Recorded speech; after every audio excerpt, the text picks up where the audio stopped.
معاشقے کئی قسم کے ہوتے ہیں.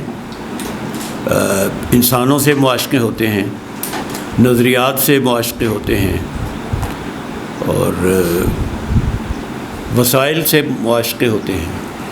کچھ معاشقے شہروں سے بھی ہوتے ہیں، اور میرا معاشقہ بہت طویل عرصے سے ایبٹ آباد سے چل رہا ہے.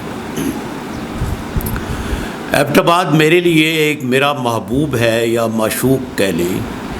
مجھے حافظ کا شعر یاد آ رہا ہے کہ غم غریبی و غربت جو بر نمی تابم بشہر خود روم و شہریار خود باشم، کہ جب مجھے غریب الوطنی ستاتی ہے تو میں اپنے شہر کی طرف آتا ہوں.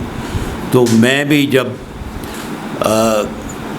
دور رہ کے تنگ دست ہوتا ہوں، غریب الوطن ہوتا ہوں، تو میں واحد سراج صاحب کو فون کرتا ہوں کہ میں ایبٹ آباد آ رہا ہوں.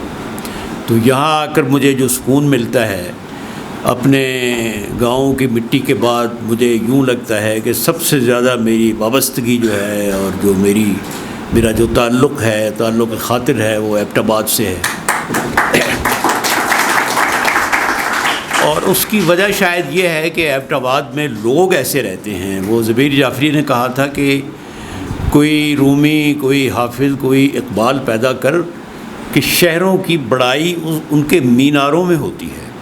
تو ایبٹ آباد کا جو شہر ہے اس میں مینار جو ہیں، یہ دیکھیے بیٹھے ہوئے ہیں، ڈاکٹر صاحب ہیں یہاں، سلطان سکون صاحب ہیں ہمارے بزرگ، واحد سراج صاحب ہیں، بہت بڑے ایجوکیشنسٹ ہیں. اور میں بہت سے ایجوکیشنسٹ کو جانتا ہوں جو واحد سراج صاحب کی آمدنی سے ان کی آمدنی کئی گنا زیادہ ہے، لیکن وہ جس طرح انہوں نے علم اور ادب کی خدمت کی ہے. اور میرا خیال ہے کہ یہاں جتنے مشاہیر آئے ہیں، امجد اسلام امجد اور مستنصر طارر صاحب سے لے کے مشتاق احمد یوسفی صاحب، وہ سب واحد سراج صاحب کے طفیل یہاں آئے ہیں اس شہر میں. تو ایبٹ آباد سے معاشقے کا اصل وجہ یہ ہے کہ اس شہر میں معشوق بہت ہیں.